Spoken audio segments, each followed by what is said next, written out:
The year is 1542. Japan is bleeding. The air smells of fire and iron, and every mountain fortress has become an island of fear.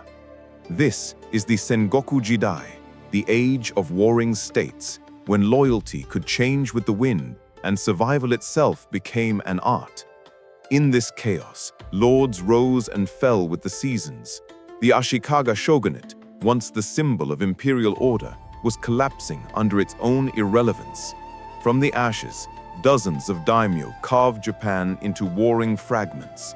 The great names of history, Oda, Takeda, Uesugi, tore each other apart for power, while the farmers and soldiers beneath them became casualties of ambition. To the east, a minor clan struggled to survive between giants. The Matsudaira of Mikawa province, later known as the Tokugawa, had little wealth, little territory, and too many enemies. Caught between the Imagawa to the south and the Oda to the west, their survival depended on cunning rather than strength. It was within this fragile domain that a child named Hattori Masanari was born. He would later be known by a name that would echo for centuries: Hattori Hanzō. Hanzō was born in 1542, the son of Hattori Yasunaga, a samurai retainer of the Matsudaira clan. His family's status was modest, respected warriors, but far from the elite.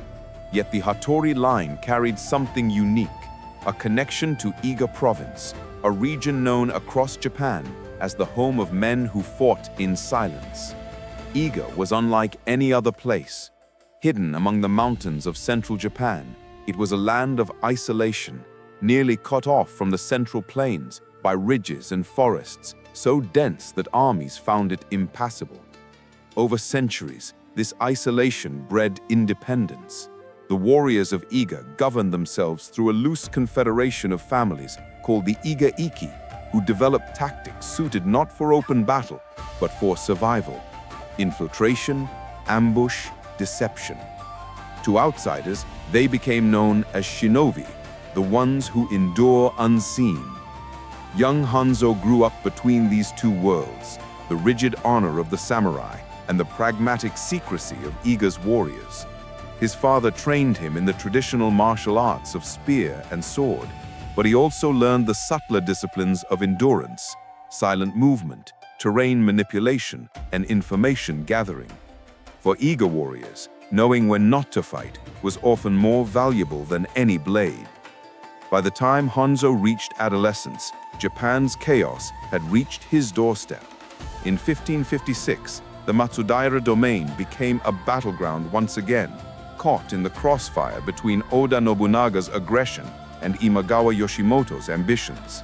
At just 16, Hanzō reportedly led a small commando unit in a night raid across the Yahagi River, a feat that earned him the nickname Oni Hanzō, meaning Demon Hanzō, not for cruelty, but for his unflinching precision. Whether every detail of that story is true, historians debate, but what is certain is that Hanzō's name began to spread among Tokugawa's ranks. He was fast, silent, and loyal to a fault. To many, he represented something new, a warrior who could adapt to the changing face of war, where cunning was now as valuable as courage. By the late 1550s, the Sengoku world had grown even more unstable. Alliances shattered overnight. Armies marched endlessly. In this shifting landscape, the young Tokugawa Ieyasu, then still known as Matsudaira Motoyasu, began to assert his independence from his Imagawa overlords. It was a dangerous act, one that would require not just swords, but shadows. And in those shadows stood Hattori Hanzō. He had grown from a provincial youth into a quiet observer of power, learning that in a land of treachery, loyalty itself could be a weapon. As the decade closed, the bond between Ieyasu and Hanzō would soon be tested in blood, in secrecy, and in the survival of their clan. In an age where every warrior sought glory under the sun, one man began his rise beneath the moon. But mastery of stealth is not born in darkness alone. It is forged through purpose, and Hanzō's purpose would soon find him in the hidden valleys of Iga, among the masters who shaped Japan's invisible war. Deep in the valleys of Iga, where mist clings to the mountains like memory, a new kind of warrior was being shaped not by glory, but by silence. This is where Hattori Hanzō became more than a samurai. He became a shadow. In the mid-1550s, Japan's great lords fought for castles and titles, but in Iga province, the fight was for knowledge. Here, generations of independent families had refined techniques for espionage, survival, and unconventional warfare disciplines that had no place in the formal codes of Bushido. While the samurai prized honor on the battlefield, Iga's warriors believed that the surest victory was the one no one saw coming. Hanzō, still a young man, traveled between his family's holdings in Mikawa and Iga. Under the tutelage of local masters whose names history never recorded, he trained in the methods that would define the ninja tradition. He studied concealment, infiltration, night reconnaissance, disguise, and psychological manipulation. But perhaps most importantly, he learned patience, the art of waiting for the enemy to make the first mistake. For the samurai, war was spectacle. For Hanzō, it was theater. He wasn't just learning how to fight, he was learning how to control perception. In 1560, at the Battle of Okehazama, the young Matsudaira Motoyasu, soon to be Tokugawa Ieyasu, found himself caught between two titans, Oda Nobunaga and Imagawa Yoshimoto. It was a moment that would define his entire career. When Yoshimoto was slain and the Imagawa clan collapsed, Ieyasu suddenly found himself free, but exposed. He needed men who could protect him, not just on the battlefield, but in the shadows. That's when Hattori Hanzō truly entered his life. Historical records note that Hanzō's early service to Ieyasu began around this time. His expertise with Iga troops, stealth units capable of reconnaissance and covert operations, became indispensable.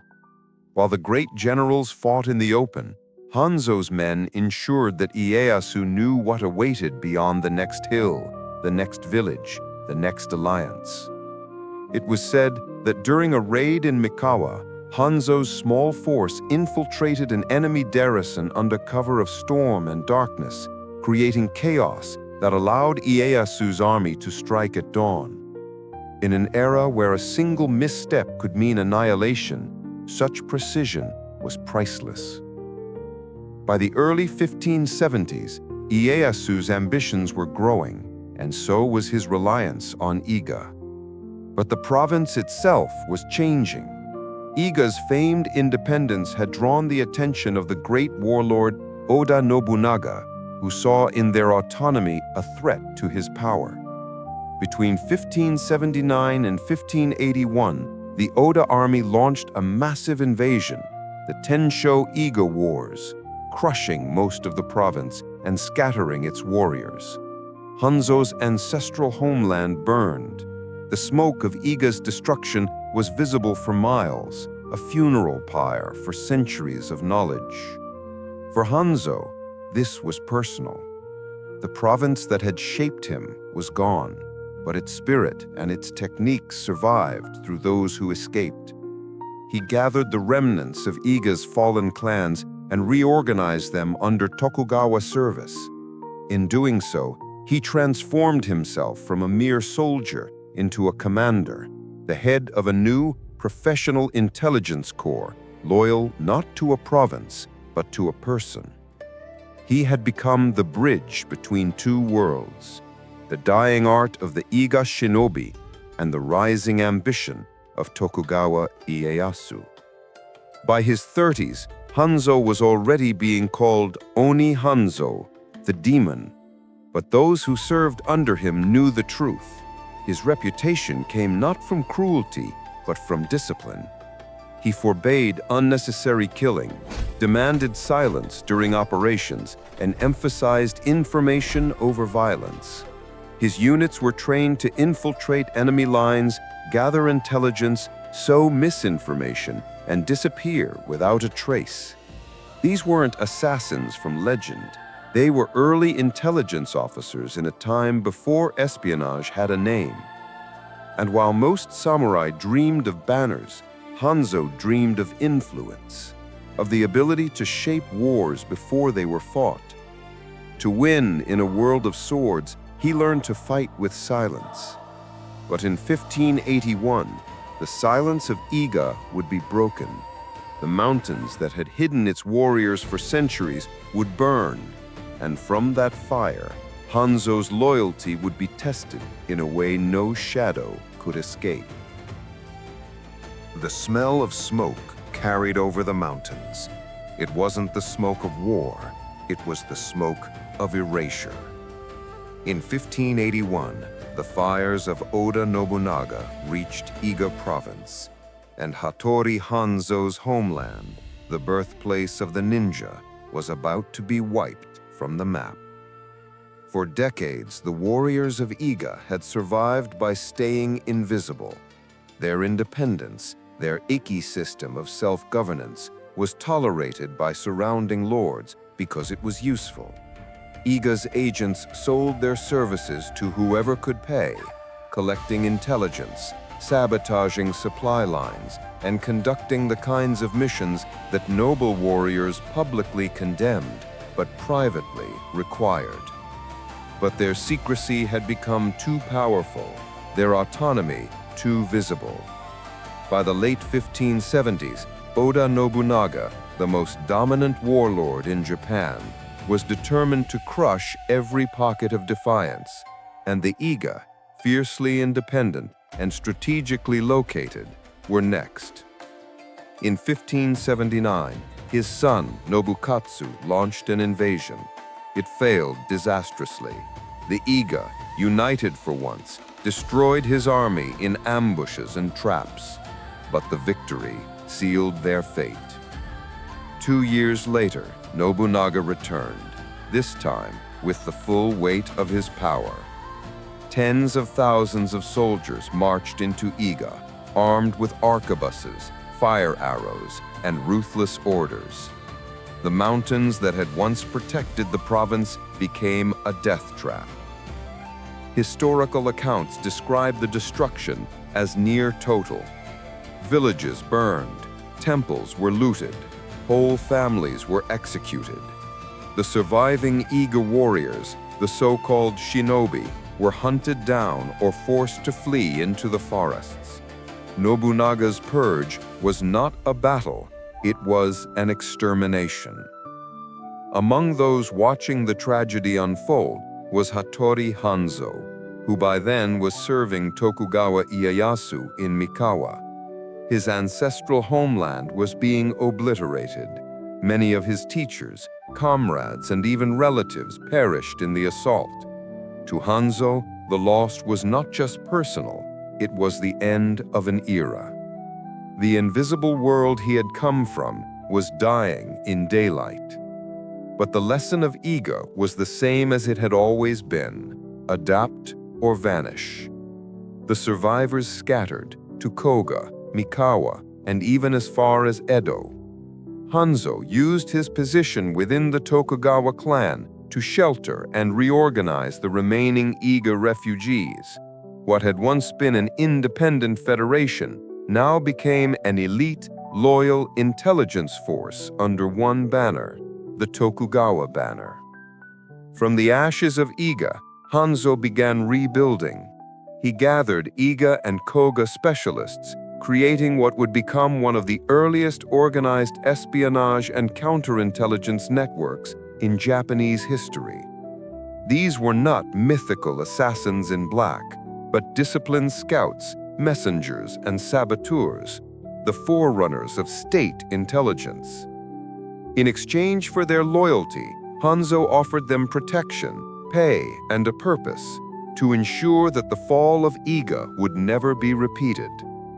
He understood something that most samurai would never get, that information was the most powerful weapon in a fractured Japan. In the Tokugawa army, he became more than a commander. He became a guardian of knowledge, the man who knew everything and told nothing. Still, the destruction of Iga never left him. Even as he served Ieyasu faithfully, Hanzō carried the guilt of survival. His homeland's ruins were a constant reminder of what happened when shadows became too visible. From that day forward, secrecy was no longer just a tactic for him. It was a philosophy. Historians believe this period shaped his most enduring traits: his calculated silence, his near-paranoid caution, and his absolute loyalty to Ieyasu. He had seen what happened when independence challenged power, and he swore to never let that mistake happen again. From the ashes of Iga, a new kind of loyalty was born, not to land, but to purpose. But in 1582, fate would call upon that purpose in the most dangerous way imaginable. When Nobunaga's empire suddenly collapsed, chaos returned to Japan, and Ieyasu, deep in enemy territory, would have only one hope of survival: the shadow who had once called Iga home. Kyoto, 1582. The most powerful man in Japan, Oda Nobunaga, lies dead, betrayed by his own general. The country plunges into chaos overnight, and deep in the heart of enemy territory, Tokugawa Ieyasu realizes he's trapped, surrounded by hostile forces, hundreds of miles from safety. The man who saves him will not do it with armies. He'll do it with shadows. This is where Hattori Hanzō becomes legend. On June 21, 1582, during the Honnō-ji incident, Oda Nobunaga was ambushed and forced to commit seppuku by his own general, Akechi Mitsuhide. The shock was immediate. The balance of Japan's power structure shattered overnight. Every warlord scrambled to seize control, but for Tokugawa Ieyasu, who was visiting Sakai near Kyoto under Nobunaga's protection, the situation was even worse. He was suddenly the most valuable hostage in Japan. Akechi's troops were spreading through the region, and every road back to Ieyasu's home in Mikawa was cut off. His army was small, his supplies low, and his allies far away. In a single morning, his survival odds dropped to near zero. That's when Hattori Hanzō stepped forward. According to multiple records, including the Tokugawa Jiki, the true chronicle of Tokugawa, Hanzō immediately took charge of the escape plan. He advised Ieyasu to avoid the main roads and instead traverse the Iga Mountains, the same terrain where his people had once fought and died. It was suicide. The forests were crawling with bandits and enemy patrols. The villages had been burned, and the terrain was treacherous, with cliffs, rivers, and narrow valleys that swallowed entire units. But for Hanzō, this was home ground, even if it was now ash and bones.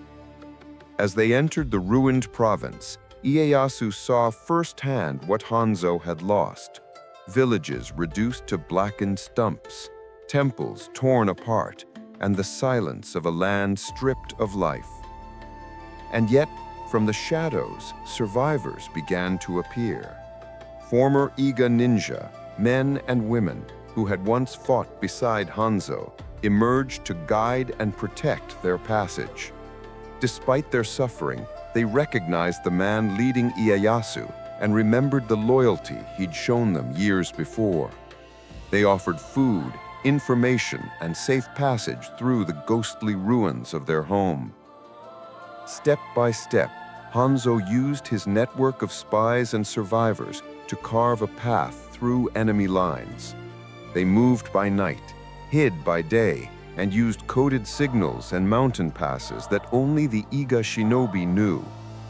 When Akechi's patrols drew near, Hanzō deployed decoys, villagers dressed as samurai, false trails, and smoke signals designed to mislead enemy scouts. It was an operation of pure stealth, the kind of warfare Japan's elite had mocked for centuries, now saving one of its future rulers. One of the most dangerous moments came at the Kizu River, where Akechi's men had set up blockades. According to legend, Hanzō disguised Ieyasu and his retainers as traveling monks, then arranged a nighttime crossing guided by local fishermen loyal to Iga. They crossed under moonlight, with Hanzō personally staying behind to ensure the rear was safe.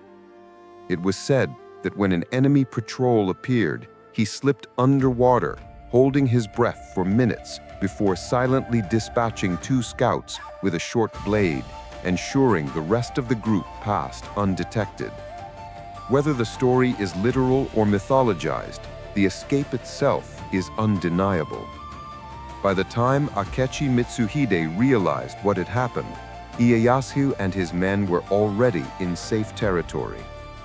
When they finally reached Mikawa, Ieyasu was alive and unbroken.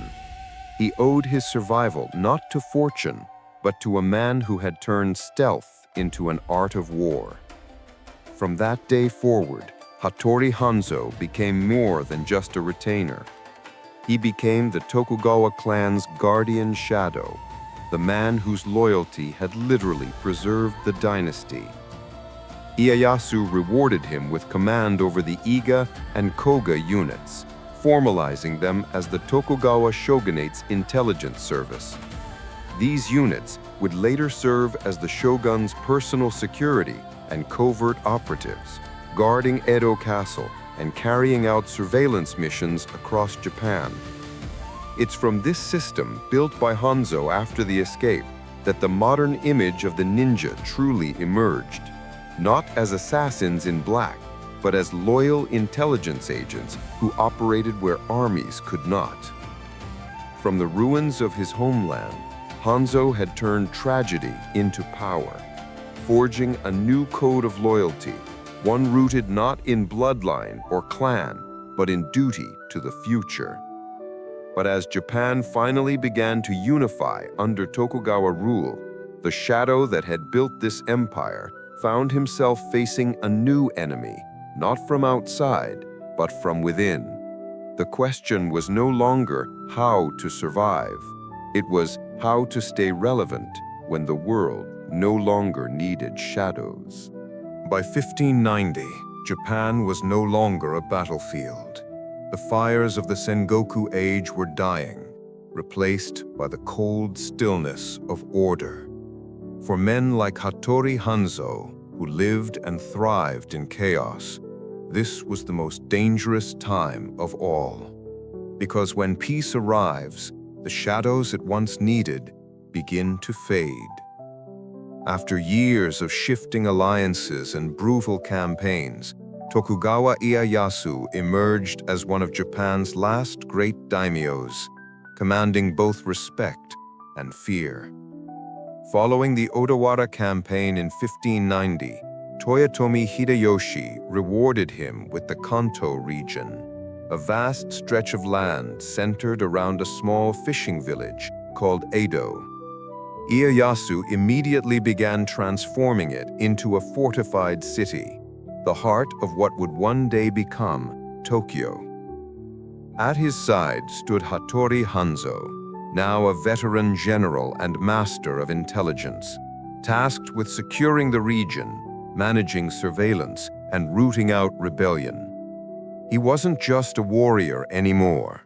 He was the eyes and ears of the future shogun. But even within this growing Tokugawa order, not everyone accepted the authority of a man who worked in the shadows. When Hanzō returned to Iga years earlier, he had brought its survivors into Ieyasu's service, samurai, scouts, and shinobi who had lost everything. But as the years passed and new lands were conquered, tension grew between the disciplined samurai class and the ego warriors who operated by their own code. Some of these men, hardened by tragedy, turned to banditry and assassination, refusing to accept the peace that had taken their purpose away. In 1596, an internal revolt broke out among some of Hanzo's own Iga men stationed near Edo. They felt abandoned, believing the Tokugawa had forgotten the sacrifices of Iga. The rebellion was small but symbolic, a spark in the new city that could have ignited something much larger. Ieyasu ordered the matter to be dealt with swiftly and quietly. And so, in one of the most painful moments of his life, Hattori Hanzō was forced to hunt down his own men. According to accounts preserved in Edo chronicles, Hanzō personally led the pursuit, tracking the rebels through the forests surrounding the Kanda River. These were men he had trained, fought beside, and once called brothers. He knew every tactic they would use, every place they might hide.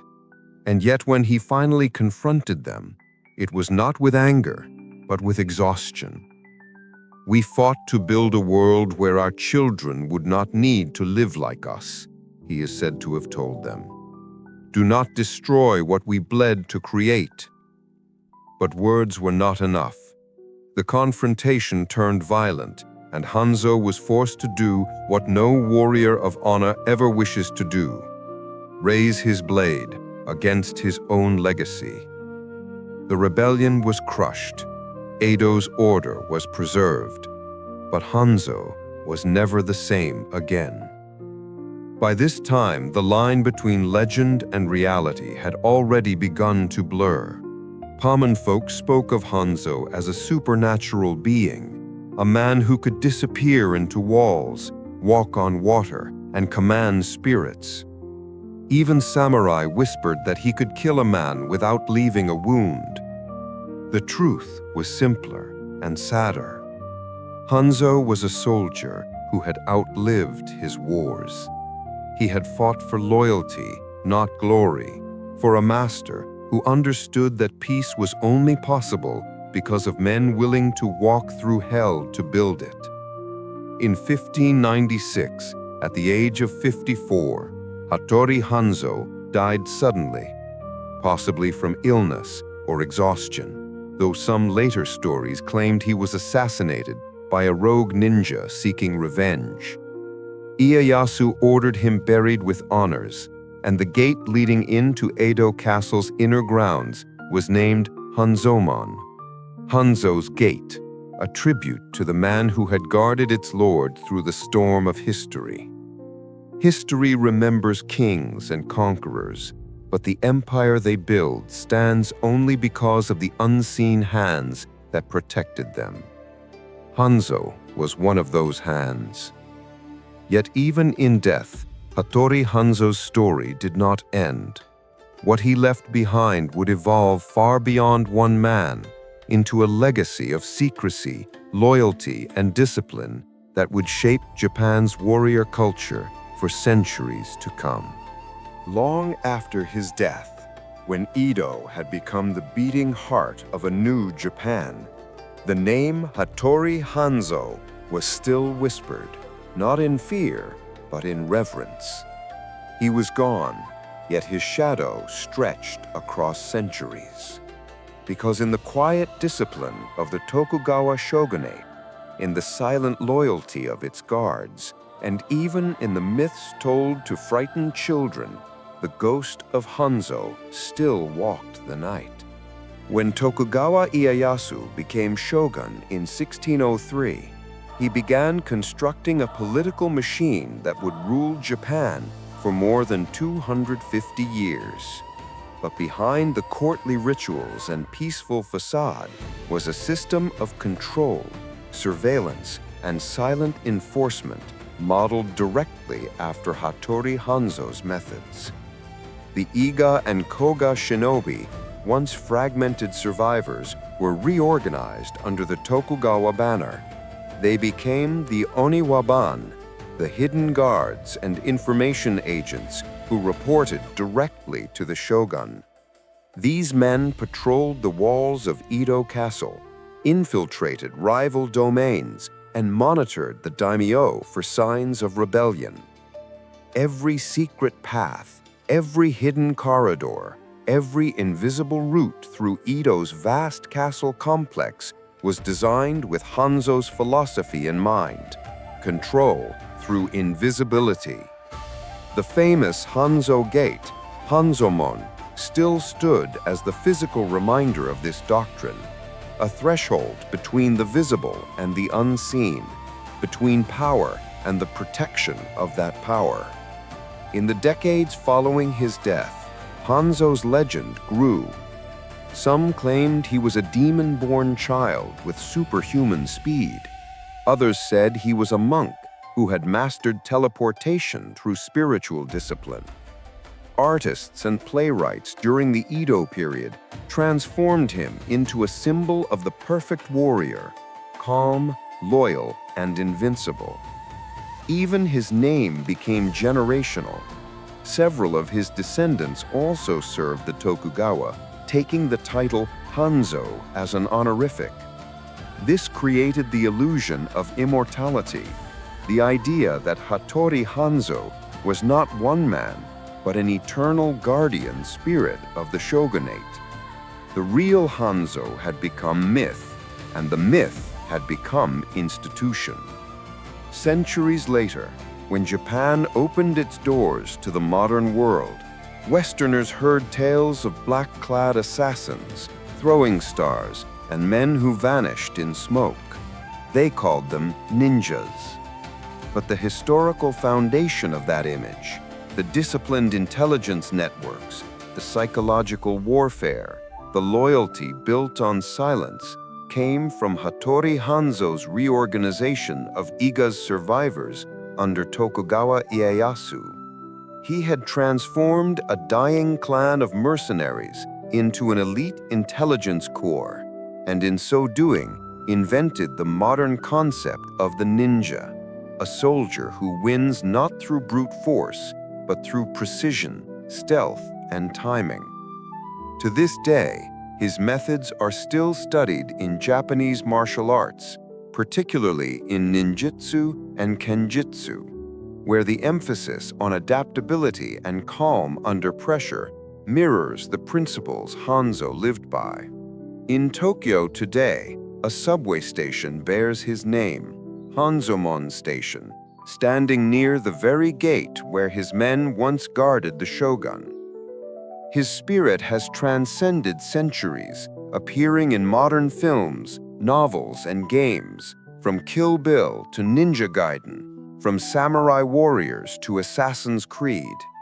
But beyond the fantasy, one truth remains. Hattori Hanzo's real legacy is not his sword or his skill. It's the structure of trust he built between light and shadow, between ruler and protector. He proved that loyalty can be as powerful as warfare, that silence can win battles no sword ever could, and that the greatest warriors are those willing to remain unseen. Empires rise, wars end, and peace rewrites the stories of men. But the shadow never fades. It simply waits for the next light to protect. And so, when we speak of Japan's unification, of samurai, shoguns, and honor, remember the man who watched it all from the dark corners of history. The man who built the invisible empire. The shadow of the shogun. Hattori Hanzō.